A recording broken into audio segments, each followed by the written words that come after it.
Hi friends, అందరూ చూస్తున్నారు కదా ఫ్రెండ్స్. ఇప్పుడైతే నేనైతే గుత్తి వంకాయ అయితే చేశాను ఫ్రెండ్స్. నాకైతే చాలా చాలా ఇష్టమైన గుత్తి వంకాయ అయితే చేశాను.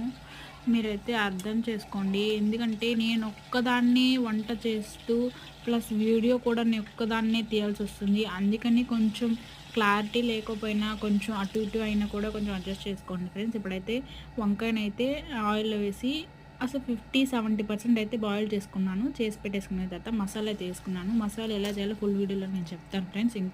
నెక్స్ట్ టైం వీడియో చేసినప్పుడు ఫుల్ వీడియో చెప్తాను. మసాలా అయితే వేసుకున్నాను.